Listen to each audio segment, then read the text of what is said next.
Berikutnya ada kasus selebritas lagi juga yang akan kita bahas. Ada pemirsa, karena ini selebritas yang lain. Sandra Dewi yang mengklaim punya perjanjian pisah harta dengan suaminya Harvey Muiz dan yang merupakan langsung adalah terpidana kasus korupsi timah. Nah, Sandra Dewi tidak terima hartanya dikaitkan dengan kasus korupsi suaminya itu. Namun temuan Kejagung mengungkapkan sebaliknya.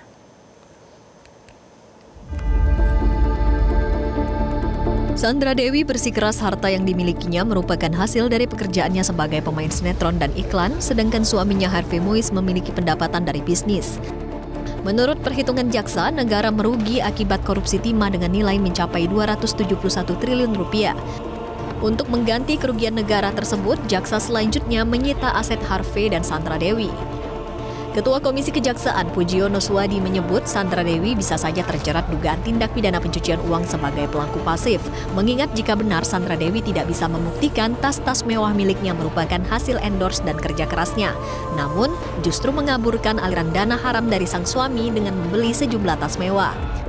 Segala macam kan juga sudah dipanggil saksi-saksi yang terkait, dan saksi yang terkait mengatakan bahwa berdasarkan keterangan tadi hari ini di persidangan kan bahwa juga menurut keterangan kan itu juga tidak terkait dengan penghasilannya si Sandra Dewi. Jadi sebenarnya kalau kemudian untuk membuktikan Sandra Dewi membantah itu tidak tunjukin aja pajaknya gitu, pajak penghasilan malah kelacak. Justru kemudian saya yang khawatirkan kalau kemudian ini ternyata terungkap bahwa ada aliran dana dari proses perbuatan pidana yang dilakukan oleh suaminya.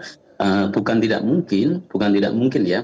Ini nanti bisa kemudian kan dikembangkan ke TPPU-nya sebagai pelaku pasif ya.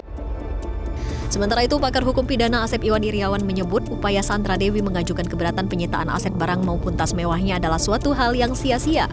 Karena eksekusi sudah dilakukan hingga kebenaran bahwa tas itu merupakan uang hasil kejahatan dari sang suami alias dibeli setelah Sandra Dewi menikah dengan Harvey Muiz. Sekarang masalahnya, tas itu kan di persidangan perkara pidana dibuktikan oleh para saksi ya, hasil pemberian dari suaminya. Ada kan saksi menyebut bla bla bla. Artinya itu acara pidana itu hasil kejahatan. Kalau hasil kejahatan atau yang dari kejahatan itu harus dirampas, dimusnahkan ya. Pilihannya sekarang dan pertimbangan putusan PT yang dikuatkan oleh Mahkamah Agung dirampas oleh negara untuk kembalikan kerugian negara. Ya, jadi jangan berdalil bahwa dia itu hasil endorse dari mana? Buktikan kalau dia sebelum kawin, kalau dia butuh kebelikan barang-barang bermerek, bolehlah gitu kan. Tapi di pertimbangan PT sama MA sudah dipertimbangkan dengan baik dan benar oleh hakim PT maupun hakim MA ya. Sebelumnya pada 14 Agustus 2024 dalam sidang pembacaan surat dakwaan Harvey Muiz terungkap aliran duit panas hasil dugaan korupsi tata niaga timah di wilayah izin usaha pertambangan PT Timah. Istri Harvey Muiz, Sandra Dewi, diduga ikut menikmati uang lebih dari 3 miliar rupiah dari hasil setoran perusahaan smelter timah yang diterima Harvey. Uang yang diterima Sandra Dewi itu dipakai untuk membeli 88 tas mewah, melunasi rumah di Depak Buwono House, Jakarta Selatan, mentransfer ke sejumlah sanak saudara sebagai hadiah atau kado, serta untuk membeli 141 perhiasan. Tim Liputan, Metro TV.